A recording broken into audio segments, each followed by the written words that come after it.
کہ میں بھی آپ کے پیچھے کھڑا تھا۔ بھائی اگر کسی کمرے کے کسی کونے کے اندر ہیٹر کو آن کر کے رکھ دیا جاتا ہے، قریب والوں کو گرمی زیادہ محسوس ہوتی ہے، لیکن جو بھی اس کمرے میں داخل ہوتا ہے اسے احساس ہو جاتا ہے کہ اندر ہیٹر ہے، کچھ نہ کچھ تو گرمی ہوتی ہے، ہمیں تو پتہ نہیں چلا۔ آپ فرماتے ہیں کہ جہنم کو اللہ نے آگے کر دیا، اتنی گرمی تھی ہمیں تو پتہ نہیں چلا۔ نہیں، ہمیں گرمی لگنا نہ لگنا یہ دلیل نہیں، اللہ کے پیغمبر نے فرما دیا یہ دلیل ہے۔ کسی نے یہ بھی نہیں کہا اے اللہ کے رسول صلی اللہ علیہ وسلم، آپ ادھر تو یہ فرماتے ہیں کہ اگر جہنم کو سوئی کے سوراخ کے برابر کھول دیا جائے، لمات من فی الارض جمیعا، اگر جہنم کو سوئی کے سوراخ کے برابر کھول دیا جائے تو پوری زمین کی ہریالی ختم ہو جائے گی، پوری زمین کا سبزہ ختم ہو جائے گا، پوری دنیا جل جائے گی، راکھ ہو جائے گی اگر سوئی کے سوراخ کے برابر کھول دیے جائے۔ اللہ کے پیغمبر ادھر تو آپ یہ فرماتے ہیں آج پوری جہنم آ گئی اور ہمیں پتہ نہیں چلا۔ نہیں، اللہ کے پیغمبر نے فرما دیا ہے اور ہمارا ایمان ہے۔ ایسا ایمان عقل میں آ رہا، عقل میں بستے ہو۔ سنیے، ایک طبقہ وہ بھی ہے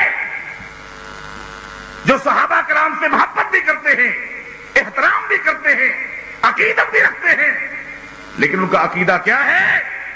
ان کا عقیدہ یہ ہے کہ نبی علیہ الصلوۃ والسلام کی صرف اس حدیث کو لیں گے جو قرآن کے مطابق ہوگی، ہر وہ حدیث جو قرآن کے مطابق ہے اس کو لیں گے، جو قرآن کریم کے مطابق نہیں اس کو نہیں لیں گے۔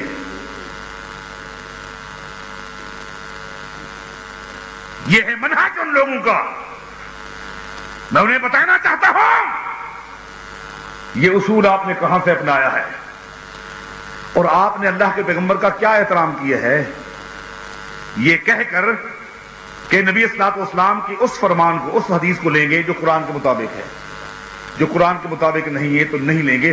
مجھے آپ یہ بتائیں کہ آپ نے اللہ کے پیغمبر کو نبی کیسا مانا؟ میں آپ سے پوچھتا ہوں، اگر ایک یہودی کہتا ہے کہ زنا نہیں کرنا چاہیے، ہم کہتے ہیں بالکل صحیح ہے، اس لیے کہ یہودی کا یہ کہنا قرآن کے مطابق ہے۔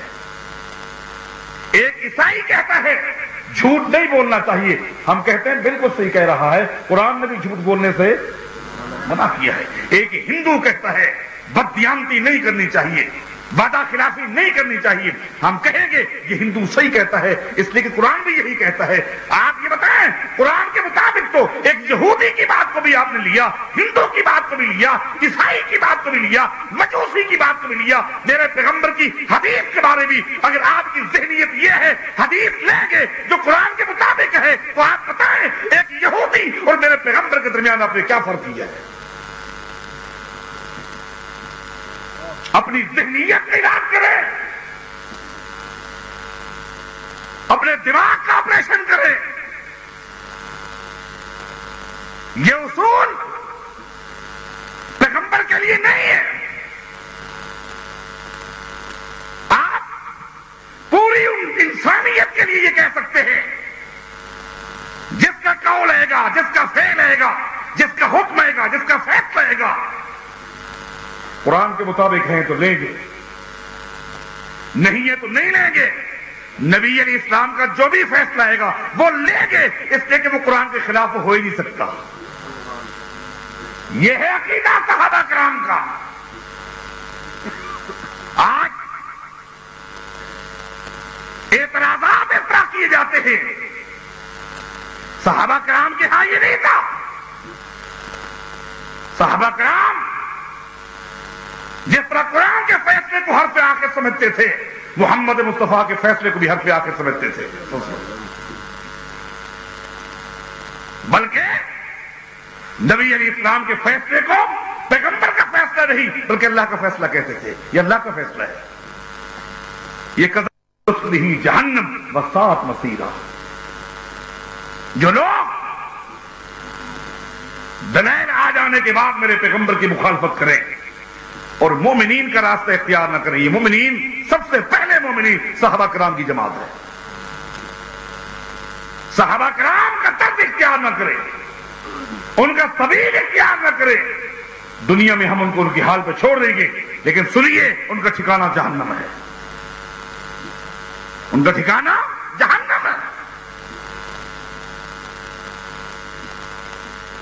صحابہ کرام کا میرے پیغمبر کی ذات پر، میرے پیغمبر کے فرامین پر کیا ایمان تھا؟ اللہ کی قسم، جو ان کا ایمان تھا، اگر وہ ایمان آج ہمارے اندر پیدا ہو جائے تو زندگی میں کبھی بھی نبی علیہ السلام کی کسی ایک فرمان میں بھی شک نہ کریں، عقل کو معیار نہ بنائیں۔